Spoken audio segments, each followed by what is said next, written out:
ہمارے جو شراز معاشرے کا المیہ ہے نا، وہ ہم نیک بننا نہیں چاہتے، نیک نظر آنا چاہتے ہیں۔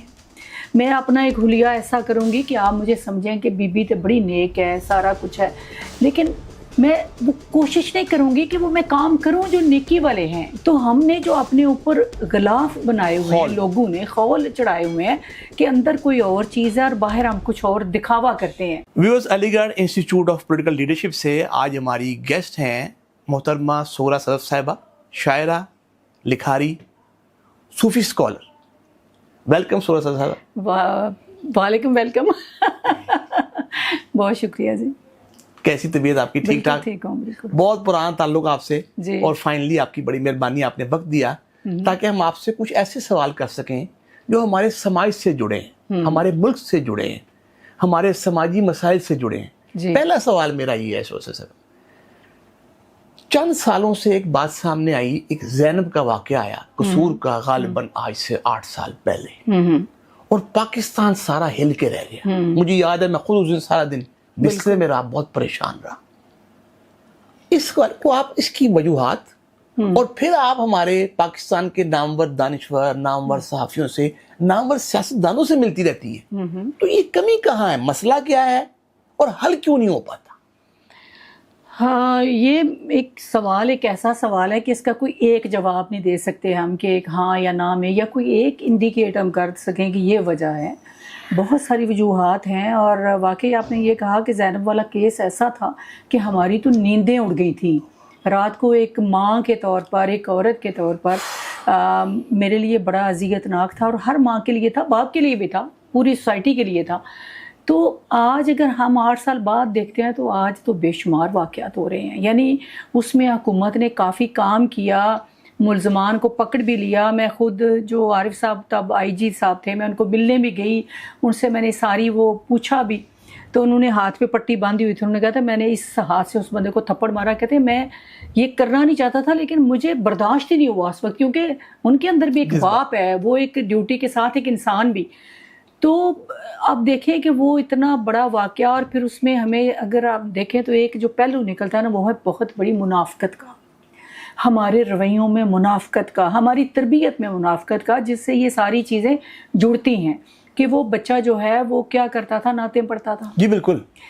یعنی بظاہر وہ ایک دیندار انسان تھا، جس کے بارے میں معاشرے کا یہ ماننا تھا کہ وہ ایک نیک بندہ ہوگا، ٹھیک ہے۔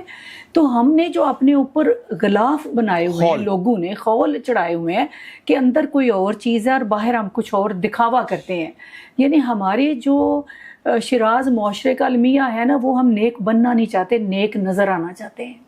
میں اپنا ایک حلیہ ایسا کروں گی کہ آپ مجھے سمجھیں کہ بی بی تو بڑی نیک ہے، سارا کچھ ہے، لیکن میں وہ کوشش نہیں کروں گی کہ وہ میں کام کروں جو نیکی والے ہیں، یعنی یہ کہ میں ہر بندے کی بات کر رہی ہوں۔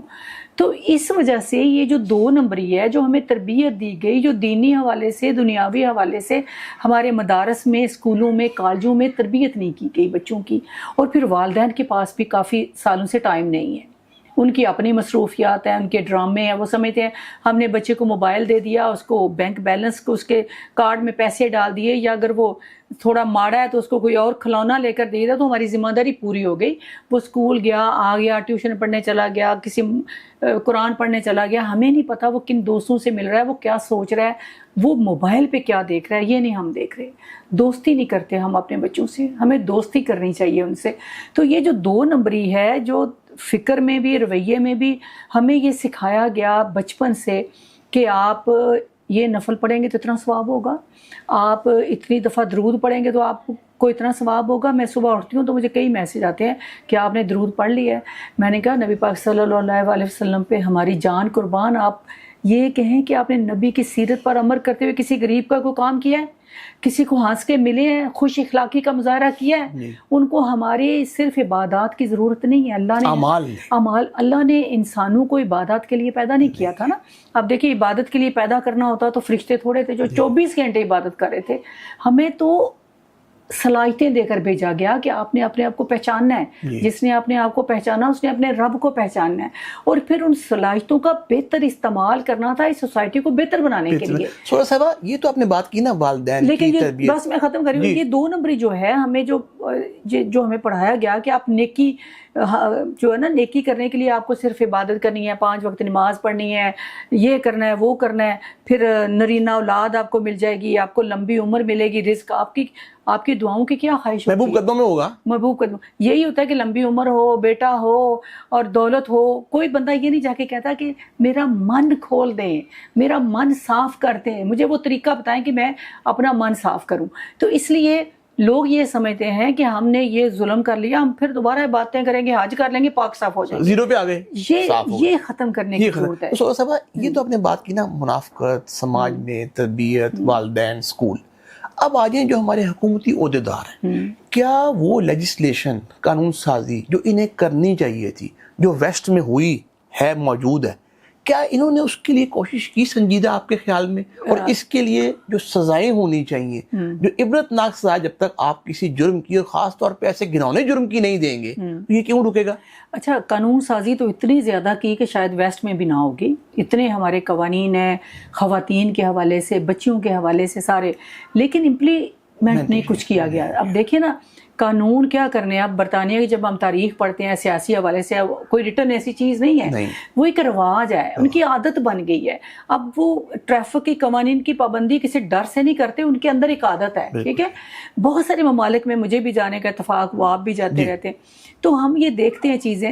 ہمارے ہاں یہ ہے کہ گورنمنٹ قانون بنا کے اپنی ذمہ داری پوری کر دیتی ہے, لیکن اس پہ عمل درآمد نہیں کراتی. اب دیکھیں اگر عمل درآمد کراتی تو اس طرح واقعات بڑھ رہے ہوتے. اب کوئی ایسا دن نہیں گزرتا, آپ نے زینب کی بات کی کہ کئی زینبوں کے روز کی درجنوں کی, اور یہ نہیں کہ کوئی 8 سال کی بچی 3 سال کی ہے نا, تو مار کے پھینک کے چلے گئے. اچھا, اب تو ایسا ہے کہ جس طرح مار کے کوڑے میں پھینک کے چلے گئے, جس طرح کوئی وہ ہم نے ٹیشو پیپر ہے, کوئی بری چیز ہے, ٹیشو پیپر ہے. تو اس لیے میرے خیال ہے اگر سزا دی جاتی ان لوگوں کو اور کوئی ایسا طریقہ وضع کیا جاتا. اب دیکھیں کوئی ایک آپ اے سی کو کہیں اپنے علاقے میں وہ سبزیوں کے ریٹ تو چیک کرنے چلا جاتا ہے, وہ لوگوں کی آگاہی کے لیے کیوں ایک کمپین نہیں چلاتا؟ کیونکہ بہت سارے علاقوں میں جب ہم کہتے رہتے ہیں کہ ہم سوشل میڈیا پہ بات کرتے ہیں, میں اخبار میں لکھتی ہوں, آپ یہ پروگرام کرتے ہیں, ہم کرتے رہتے ہیں, لیکن کچھ لوگ ابھی بھی سوشل میڈیا سے دور ہیں. بالکل ٹھیک ہے, یہ باہر بچے کام کریں, ان کے پاس وہ موبائل نہیں ہے جس میں وہ ساری چیزیں آتی ہیں. تو اس لیے میں ان کو کئی دفعہ کہتی ہوں کہ بچوں کو فلاں جگہ نہ بھیجیں, تو انہوں نے کہا نہیں نالا لے بھی جانتے ہیں, کوئی نہیں ٹھیک ہے, ٹھیک ہے, انہیں پتہ ہی نہیں کیا ہو رہا ہے, ٹھیک ہے, اویئرنیس نہیں ہے. تو اس لیے یہ حکومت کا کام ہے کہ آپ محلوں کی, کمیٹیوں کی, اور اس میں شراز پھر وہی جائے گی بات کہ جب آپ سیاسی اختیارات نیچے تک بھیجیں گے تو عمل ہوگا. لوکل گورنمنٹ, مقامی حکومتیں, بالکل, یہ تو بادشاہت ہے نا کہ آپ نے ایک حکم جاری کر دیا. میں جمہوریت کی بہت بڑی مداح ہوں, لیکن میں کہتی ہوں جب تک اختیارات آپ نیچے تک نہیں لے کر جائیں گے کوئی حل نہیں ہونے جائے گا. اور دیکھیں سورہ صاحبہ, ہمارے پنجاب کی قریباً 450 سیٹیں ایم پی اے کی, 375-80, ہماری قومی اسمبلی کی غالباً کو 150 کے قریب ہیں, اچھا 100.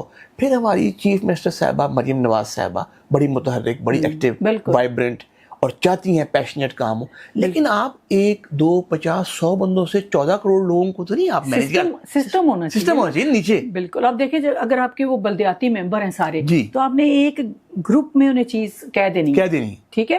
اب ایک ممبر ایک گاؤں میں ہے, گاؤں میں 3 ممبر ہیں, تو وہ اسے پتا ہے کہ یہ گلیاں یہ محلہ کی سارا, وہ ایک گھر میں بھی جا سکتا ہے. وہ جائے گا, جا کے انہیں کہے گا کہ بچوں کو فلاں جگہ نہ بھیجیں, اگر بھیجیں تو یہ پتہ کریں, یہ کریں, بچوں کو یہ سکھائیں, باہر نکلیں تو ان کی تھوڑی سی رہنمائی کریں.